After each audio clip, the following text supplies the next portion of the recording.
So you'll want to get your rigid tape, and this is a bit broader than the ankle and much broader than the finger taping, just because it is quite a large area. So you'll want to start off first by anchoring down the chest.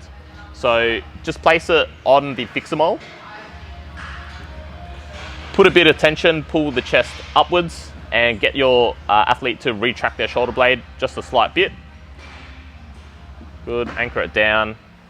Cool. So for the second anchor, you want to run it around the bicep, like shown. And this will serve as an anchor point for the supportive pieces of tape. Best thing you can do is get your athlete to tense their bicep in this position, just so that they don't find it restrictive when they do contract their muscles in sport. Cool, perfect. You can relax now, Sean. Cool. So now we've got 2 anchors to lay the pieces of tape.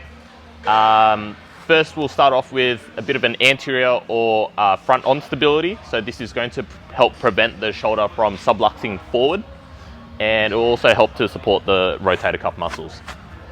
So place the piece of tape on the anchor, run it along the front of the shoulder muscles or the deltoids, hold it in place.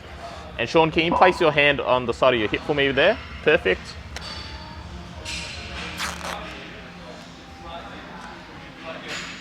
Lay it down.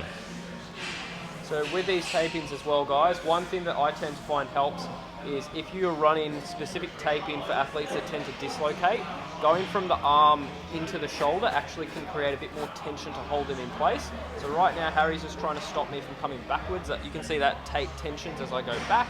So if we were trying to stop me going forward or coming out, you'd want to put one pulling us back in and keeping that shoulder in the girdle. So Harry will run through a few more. Yep.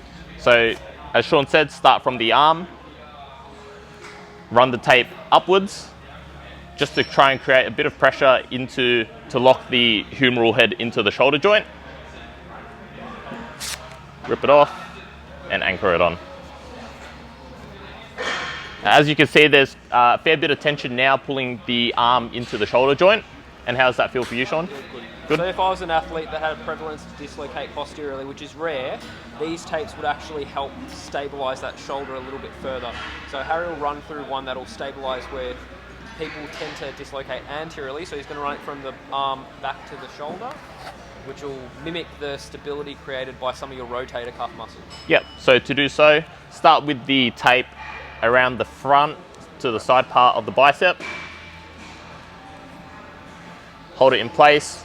And with this one as well, guys, try to get your athlete to just bring their shoulder blade back just fractionally so that that shoulder holds position. Cool. Pull it nice and tight and lock it on. So again, with these tapings, you can put multiple layers. So often clubs will use double. So you end up having 6 to really support that shoulder.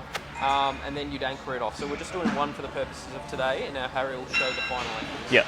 So the final anchor, one around the bicep and one around the chest. So anywhere there's exposed pieces of tape, you'll want to anchor it down. So Sean, can you tense up your bicep again for me? Perfect. Right around the back. Beautiful, that's one. And the second piece for the chest. All the way around to the back of the shoulder. Just overlapping it by a bit at the end. Beautiful. So that's a completed shoulder taping sequence. So you can see there that's quite supported. I'm not going to dislocate posteriorly or anteriorly, and it's not going to sublux down.